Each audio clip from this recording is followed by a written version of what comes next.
Amém? Lucas capítulo 1, verso 26. No 6º mês, Deus enviou o anjo Gabriel a Nazaré, cidade da Galileia, a uma virgem prometida em casamento, a certo homem chamado José, descendente de Davi. Quando eu li esse texto, eu estava meditando, hoje de manhã preguei sobre ele, agora também temos a oportunidade de pregar sobre ele. Irmãos, é o acontecimento mais extraordinário que nós poderíamos ter, porque o próprio Deus se fez carne e habitou entre nós. Evangelho do apóstolo João, capítulo 1, versículo 12 em diante, olha o que ele diz, abre comigo lá, João capítulo 1, a partir do versículo 12. A palavra diz, versículo 15, João dá testemunho dele, ele exclama: este é aquele de quem eu falei, aquele que vem depois de mim é superior a mim, porque já existia antes de mim. Todos recebemos da sua plenitude, graça sobre graça, pois a lei foi dada por intermédio de Moisés, mas a graça e a verdade vieram por meio de Jesus Cristo. Então Jesus, ele se manifestou, como diz lá em Lucas capítulo 1, 26, o anjo veio anunciar essa gloriosa manifestação do amor de Deus. Deus, através do seu amor, enviou Jesus para nascer de Maria, concebido pelo Espírito, e para nos revelar o Pai. Que amor, que expressão de amor! Quais foram os acontecimentos mais importantes da humanidade? Foi o nascimento de Jesus, porque a glória de Deus nos visitou. Deus nos visitou não para nos condenar. A humanidade só ia entender o caminho da salvação e precisava de alguém que oferecesse a sua vida, porque não havia nenhum homem na face da terra que pudesse oferecer a sua vida para a salvação, somente Jesus. E ele aceitou esse desafio do Pai. O Pai, o Filho e o Espírito Santo resolveram resgatar a humanidade. Por isso que nós presenteamos, nos alegramos, tomamos refeição em família. Por quê? Porque nós estamos celebrando o maior acontecimento da humanidade. Deus se fez carne, Deus se habitou entre nós, cheio de graça e de verdade. E isso, meu irmão, para Deus é como se fosse antes de ontem, porque o apóstolo Pedro, ele fala, para Deus 1000 anos é como um dia. Um dia para Deus é como se fosse 1000 anos na nossa cronologia. Hoje é domingo, quem lembra de sexta-feira antes de ontem? Quem lembra, né? Está pertinho aí, sexta-feira antes de ontem. Mas para Deus, então, quando Jesus nasceu, é como se fosse sexta passada, porque na sua eternidade a cronologia de Deus, e breve Jesus voltará, como nós cantamos aqui.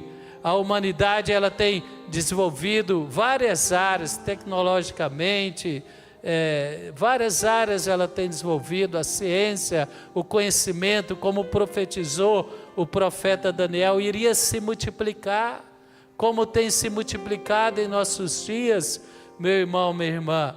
Mas esse acontecimento é o acontecimento mais extraordinário.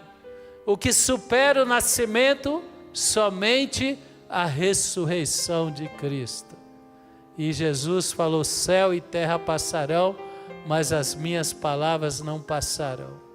Eu já falei aqui alguns cultos, quando Jesus falava para os apóstolos, para os discípulos, eu vou para Jerusalém, eu vou ser perseguido, eu vou ser açoitado, eu vou ser humilhado, eu vou ser crucificado, vou ser sepultado, mas vou ressuscitar. Mas eles ignoravam, eles não entendiam. Só entenderam depois que foram no túmulo e o túmulo estava vazio. Aí eles entenderam o que era o poder, a ressurreição é um acontecimento inédito, mas também tem outro acontecimento inédito que vai vir sobre nós, quem sabe na nossa geração. Quantos gostaria de ver a volta de Jesus na sua geração? Levanta as duas mãos comigo e fala: Senhor Jesus, Maranata, vem Senhor, e que o Senhor nos encontre preparados para ser arrebatado e estar com o Senhor. Aleluia. O apóstolo Paulo fala isso na carta dos Tessalonicenses. Olha, ao toque da última trombeta, penso eu que é uma das trombetas de Apocalipse ali, que teve os 7 selos, os 7 cálices e as 7 trombetas. Ao toque da última trombeta, o Rei do Rei virá e nós seremos arrebatados. Você já viu alguém arrebatado, irmão? Na Bíblia tem 2, né? Quem é? Enoque e Elias, mas não é contemporâneo nosso, né? Nós não vimos. Quem crê que vai ver muita gente arrebatada, vai junto em nome de Jesus, vai encontrar com o Senhor nos ares.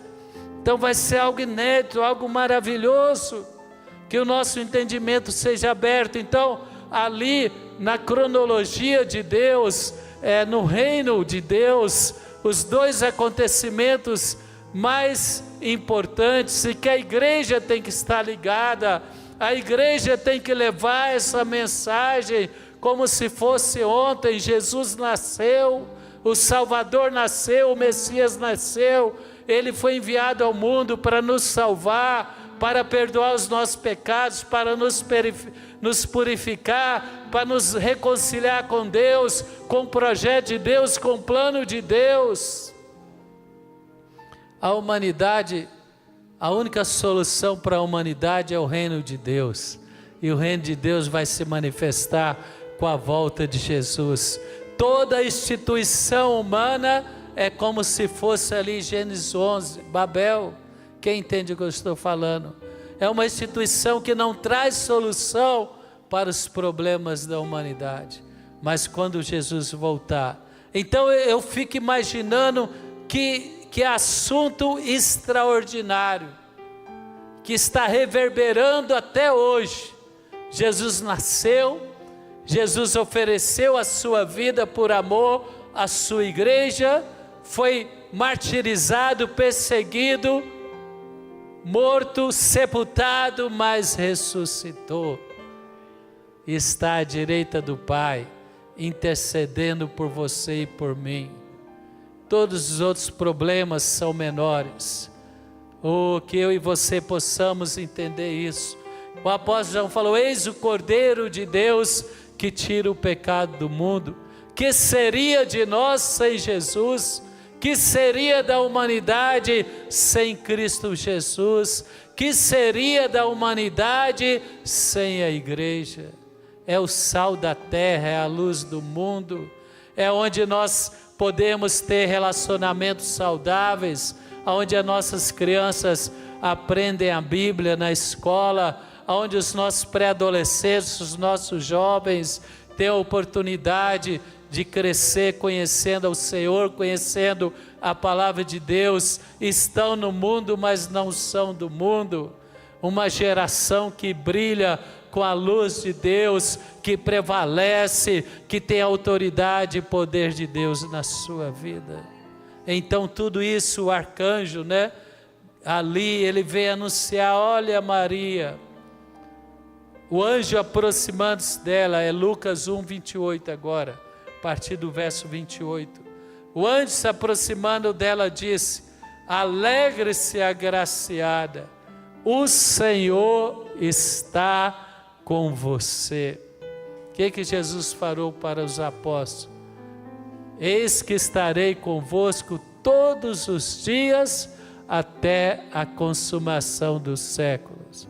Maior aquele que está em nós do que aquele que está no mundo.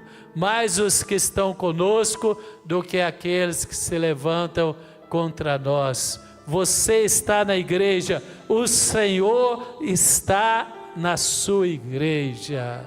Então levanta as duas mãos. Você vai sair daqui cheio do Espírito Santo. Você vai sair daqui cheio de autoridade e fé. Os problemas que você enfrentar, você vai vencê-los, porque o Senhor está com você. Os temores que querem te intimidar, você vai vencê-los, porque o Senhor está com você. A angústia, a tristeza, a melancolia que talvez está batendo na porta do seu coração, querendo roubar a alegria do seu coração, você vai vencê-la, porque o Senhor está com você. Fala: o Senhor meu Deus está na sua igreja, e eu na igreja declaro esta noite: o Senhor está comigo, não temerei, mas viverei para ver a glória de Deus sobre a minha vida, sobre a minha casa. Quem pode aplaudir esse Deus maravilhoso? Muitas situações acontecem para nos perturbar, mas o anjo falou: não se perturbe, o Senhor está com você. Não tenha medo, Maria, você foi agraciada por Deus. Você ficará grávida, dará à luz um filho e lhe porá o nome de Jesus. Esse acontecimento maravilhoso. Maria creu, ela não entendeu, mas ela creu. E a palavra diz: ele será grande, será chamado Filho do Altíssimo. Jesus nasceu para se tornar o centro da nossa vida. Quantos podem dizer amém? Quem quer colocar Ele no trono do seu coração? Que Ele possa ser na sua vida grande, maior que os temores, maior que as inquietações, maior que as preocupações. E a palavra diz: o Senhor Deus lhe dará o trono do seu pai Davi. Ele reinará para sempre sobre o povo de Jacó, e o seu reino jamais terá fim. Perguntou Maria: como acontecerá isso? Pois eu sou virgem. O anjo respondeu: o Espírito Santo virá sobre ti, o poder do Altíssimo a cobrirá com a sua sombra, e aquele que vai nascer de ti será santo, filho de Deus. Meu irmão, o Espírito está hoje sobre a igreja, sobre a sua vida, para restaurar a sua casa, para curar a sua mente, para abençoar suas emoções, para te fortalecer em todas as áreas da sua vida. Agora vai comigo lá em Isaías capítulo 9, a partir do verso 6. As palavras do anjo, Isaías já tinha visto pela fé. Isaías viu Jesus e o nascimento do Messias, uma revelação profética. Hoje de manhã eu falei também, nós confiamos e cremos em Jesus, porque nós temos a história, temos a palavra, e nós olhamos para trás e cremos. E a palavra diz que todo aquele que nele crê, Deus lhe deu o poder para se tornar filho de Deus. Mas antes de Jesus, os profetas já anunciavam a ele que ele viria. Para eles é futuro, para nós é passado, mas para Deus é sempre presente. E eles anunciavam que viria. E aí o profeta Isaías, cheio do Espírito Santo, ele viu o dia do Senhor, o dia que o Senhor iria nascer, e ele profetizou, Isaías 9:6, porque um menino nasceu, um filho nos foi dado, e o seu governo está sobre os seus ombros. Um bebê, uma criança vulnerável, uma criança tão pequenina, tão indefesa. Quando aquele menino nasceu, ele despertou a ira de um rei, Herodes. Herodes ficou com inveja daquele menino, porque os magos vieram do Oriente. Irmão, Herodes foi tomado pelos demônios. Quem entende o que eu estou falando? O anticristo, os demônios perceberam que estava acontecendo algo que seria o início da sua destruição. Romanos capítulo 16, verso 20: em breve o Deus da paz esmagará Satanás debaixo dos seus pés. Satanás, que achou que enganando Adão e Eva, ele ia ter o governo da humanidade, o domínio da humanidade.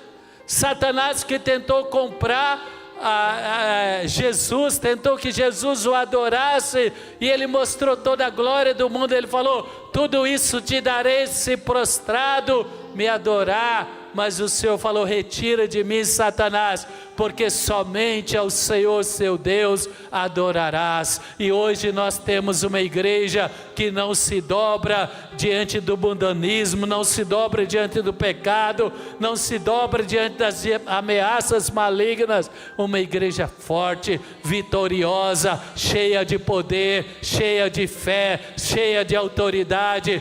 E em breve Satanás será esmagado debaixo dos pés desta igreja. Quantos podem dizer amém? Revelação de Apocalipse. Governo, autoridade, poder. Abre comigo, vamos um pouquinho lá, depois a gente continua Isaías. Apocalipse capítulo 12, a partir do verso 1. Olha o que diz aqui: apareceu no céu um sinal extraordinário, uma mulher vestida do sol. Aqui representa a igreja. A mulher, muitas vezes na igreja, é a figura da igreja, a mulher. E a palavra diz que ela seria revestida do sol, com a lua debaixo dos pés. A lua representa os recursos humanos. Ela não tem luz própria, ela reflete a luz do sol. A igreja não tem luz própria, a igreja reflete a luz e a glória do único, que é o nosso Deus Todo-Poderoso. Quem pode aplaudir ao Senhor por isso?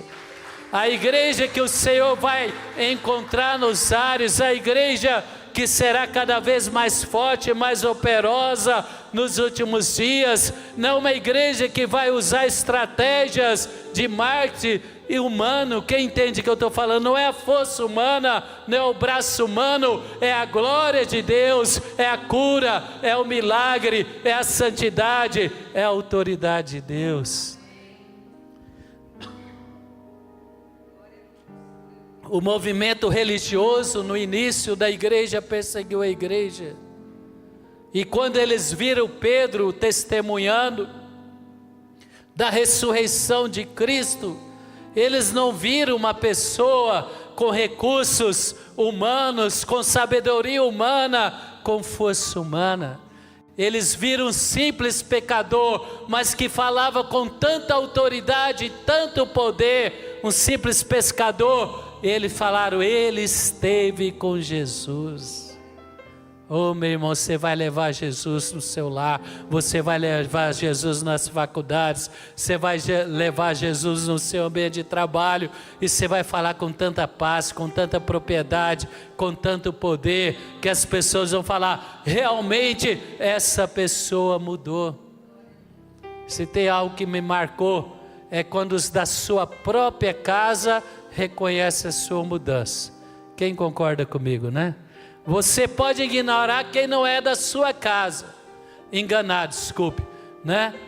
Mas quando a sua própria casa, aquela pessoa que te conhece desde pequenino e fala: olha, essa pessoa mudou porque ela teve um encontro sobrenatural. Eles não sabem explicar por quê, mas nós sabemos, é porque Jesus nasceu, nós entregamos Jesus, a vida para o Senhor, nós aprendemos a desenvolver a fé e a caminhada cristã, e os demônios e os temores e as limitações ficaram para trás.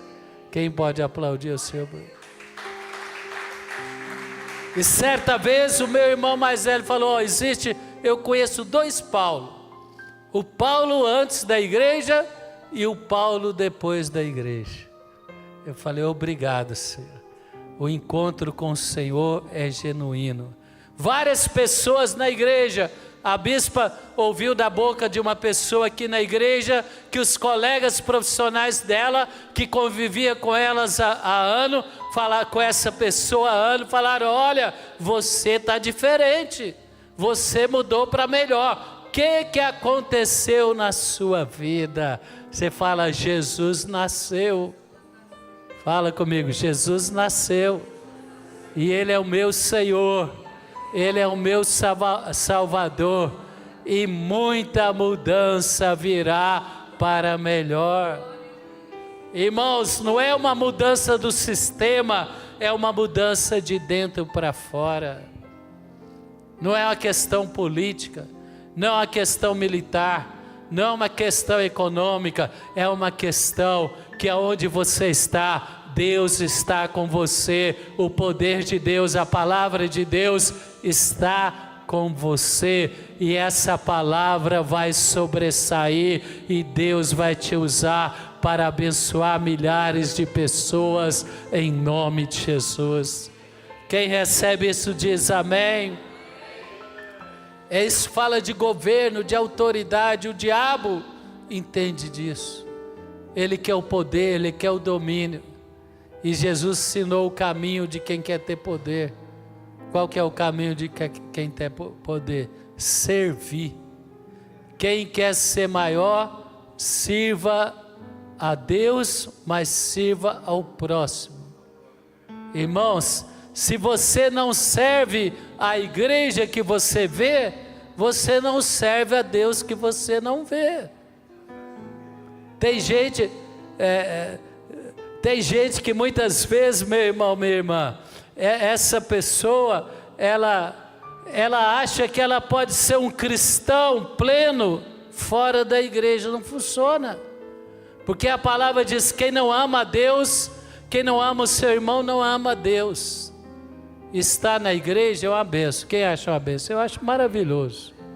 É maravilhoso estar na igreja, mas de vez em quando tem problema. Quem concorda comigo? De vez em quando tem problema. Tem uns problemazinhos, né, que nós enfrentamos. E o apóstolo João, e lá em 1 João, ele é bem claro, capítulo 5, eu falo: se você não ama o seu irmão que você vê, e você fala que ama a Deus, você é mentiroso. Não fui eu que falei, foi o apóstolo João. E ele explica: se você diz que ama a Deus que você não vê, você tem que amar aquele que é nascido de Deus. Fala para o seu irmão: tu és bem-vindo na minha vida. Fala: eu te amo. Aleluia. Quem ama a sua igreja? Quem ama o seu irmão? Não tem jeito de você ser um cristão desigrejado. Isso não existe. E a igreja é onde a glória de Deus se manifesta, onde Deus vai governar nossa mente, vai governar as nossas emoções, vai nos dar força para enfrentar Golias, muralhas de Jericó, vencer gigantes. Vai abrir portas para nós estando na igreja. Fala: Senhor Deus, eu quero fidelizar o meu coração para estar na minha igreja em 2025, todos os domingos. Quem vai tomar posse disso, irmão? Fala para você, mãe, não é online não, viu, irmão? Esse trem de online não, você não vai ser arrebatado online. Já pensou? A igreja é arrebatada presencial e você fica online. Fala: ó, não. Você vem na igreja presencial, amém? Então, apareceu um sinal extraordinário, Apocalipse 12:1. Uma mulher vestida do sol. A igreja que vai preceder a volta de Jesus, ela não vai estar revestida da glória da lua, que representa sabedoria e força humana da humanidade. Ela vai estar revestida da glória de Deus. Quem pode aplaudir o Senhor por isso? Bem forte. É a glória de Deus. A nossa conferência em São Paulo foi voltando à essência. E o ano que vem a nossa conferência vai ser o ano do propósito. Vai ser resgatar o propósito que Deus tem para nós. Essa é a manifestação. A igreja vai pôr todas as coisas debaixo da glória de Deus. Então agora volta lá, porque nós não vamos pregar Apocalipse, nós vamos pregar o nascimento de Jesus. Isaías capítulo 9, a partir do verso 6. Eu já estou quase terminando, né, irmão? Isaías capítulo 9, versículo 6. Porque um menino nos nasceu, um filho nos foi dado, mas não era qualquer um, era mais maravilhoso que Moisés. Quando Moisés nasceu, os pais de Moisés pensaram: esse menino tem um chamado especial. E ele foi colocado no cesto, criado no palácio, foi um grande libertador de Israel. Mas quando Jesus nasceu, superou todos os profetas. E Deus depositou sobre o homem, sobre os ombros daquele criança, todo o domínio, todo o poder, toda a autoridade. Ele cresceu em graça e verdade. Ele cumpriu o seu propósito. Ele cumpriu a sua missão. Ele derramou o sangue, Ele comprou a sua igreja pelo seu sangue, Ele nos escolheu, Ele nos plantou na sua igreja. E a palavra diz: Ele será chamado Maravilhoso Conselheiro, Deus Poderoso, Pai Eterno e Príncipe da Paz. Não vai faltar sabedoria para os seus negócios, para você relacionar com o seu cônjuge, para você educar teus filhos num mundo tão difícil. Você vai educar teus filhos no temor do Senhor, eles serão poderosos nesta terra, como diz o Salmo 112, junto com você na igreja, vão pisar a cabeça dos demônios. Não vai faltar sabedoria.